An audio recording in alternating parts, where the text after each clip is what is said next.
Hey, it's Friday. I'm going to do a little intro clip, then we have a clip or two from before. Driving this car for the first time, which is exciting. I put that front left wheel back on, torqued it to spec. We still have a lot of little stuff to put back together, and it's not so little when there's this much of it. So we've got the fender liner and the fender liner other piece, this thing that goes here in this front left wheel. A lot of hardware in there. We have the whole cowl and cabin boxes and DME box lid to put back together. The air boxes are put back together. The beauty covers are over the coils.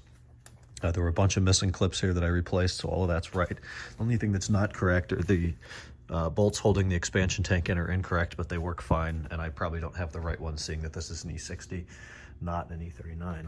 And we look over here, there's the cabin boxes. We have the front chassis brace kind of thing. We have belly pans. We have the interior console trim. We have well, everything that's missing, which now includes the steering wheel, because I've been fighting with the steering angle sensor. So on the E39, it is a separate component that would be easily replaceable if it fails.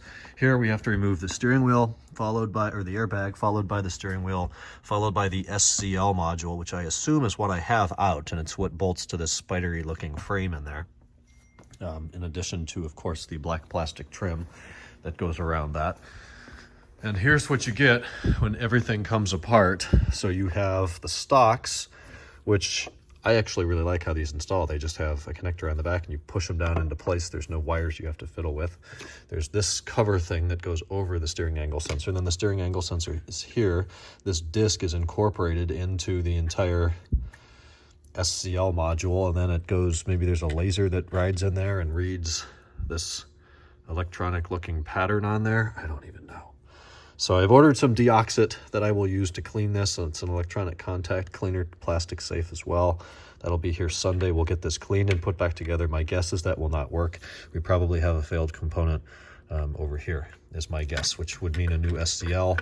New ones are at $1,000, and then it's got to be coded to the car, programmed to the VIN with WinKFP, which probably means I need to find somebody to do that for me. It's just a major pain in the ass. So here's the clips of the car driving around. It still has no exhaust on it. We are probably within a week of finishing this thing up, if I can figure out this angle sensor.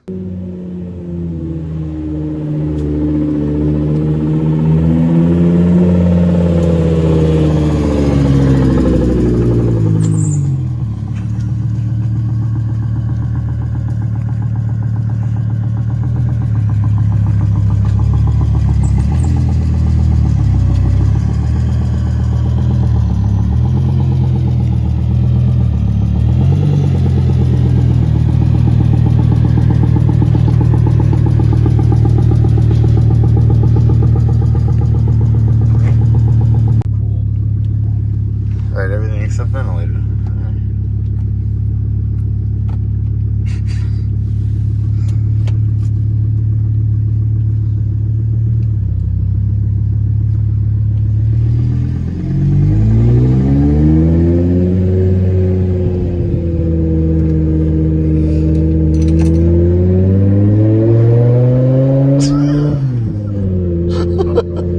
It's so loud. It's pretty loud. Damn.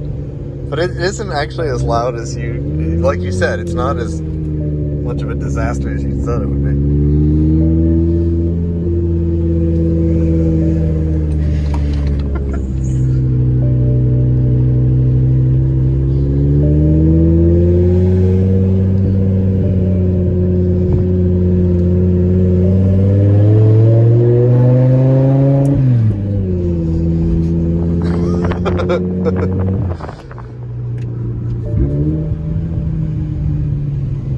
Transmission feels great. That's awesome.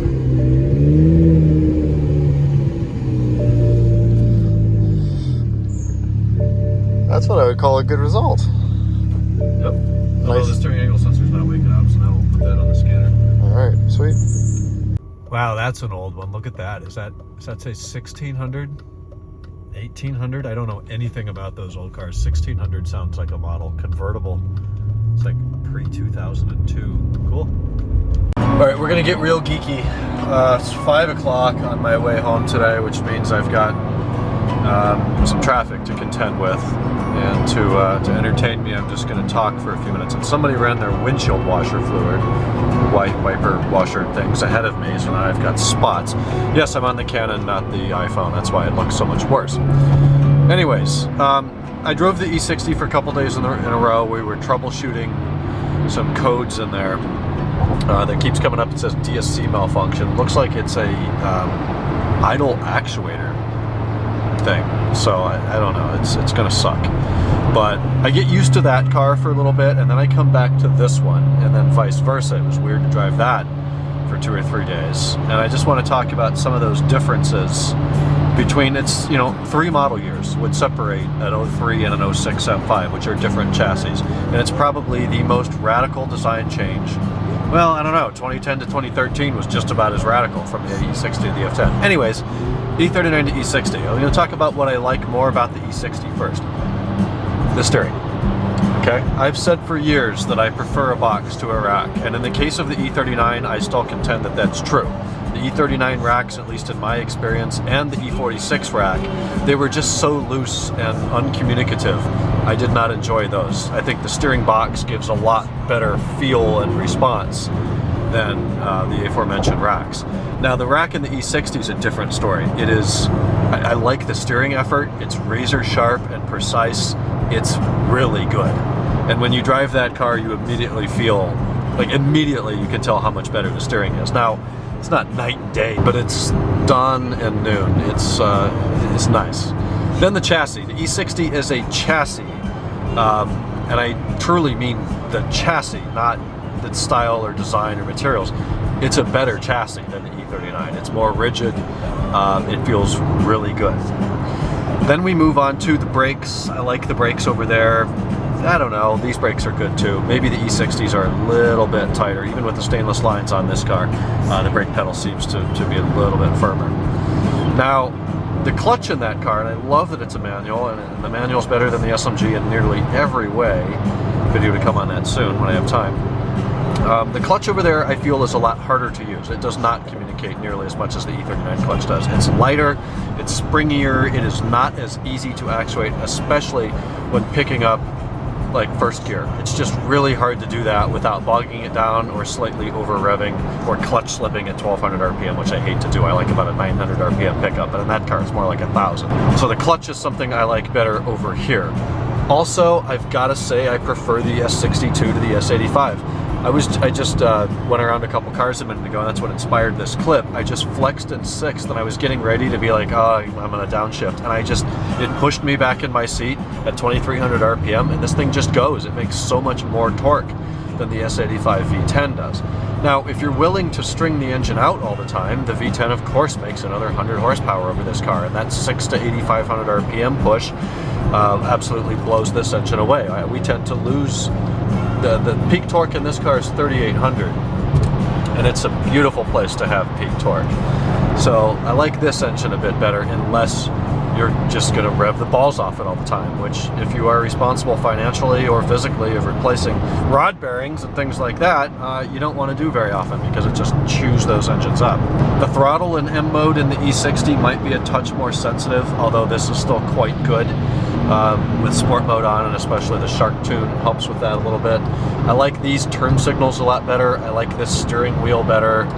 I think I like the E39 seat a little bit more, although it's not much of a difference. The shifter, this is the 545i short shifter, which is nice and short. The E60 also has the 545i, but the throws are quite a bit longer for whatever reason. Not a problem, you just get used to it, and then this feels all short again and harder to move. Then the rest of it, you know, is just cosmetic, visual. That's just up to whoever. I just like the E39. I like the way that looks. I like the interior better. The leather's definitely better. I don't know why they chose to use the bus leather on the E60. They just did, probably for cost savings. I heard somebody say once that all of the money for the E60 M5 development went into the S85 and the SMG, and that's 100% true. So when it came time to styling and materials and ergonomics, it just was not as good. Also, the bright headlights on the E60 are like 3 times better than these. They're bi-xenons, and like my 330xi had bi-xenons, and they were nice in the way that it was an instant on light, you know, that they don't fade on, they just come on, and then they match the xenons, and they were bright, and they were angled fairly well, but just that light temperature, it seemed to reflect or to be absorbed into everything that it shone on, whereas these brights I prefer to the E46s, but the E60s, whatever they do on that, those things are really good. To even consider it. All right, try it again. Peanut, bring it back. All right, y'all. Anything else? Look at that cat. Good boy, Peanut. Bring it all the way, come on. No, my arms are not that long.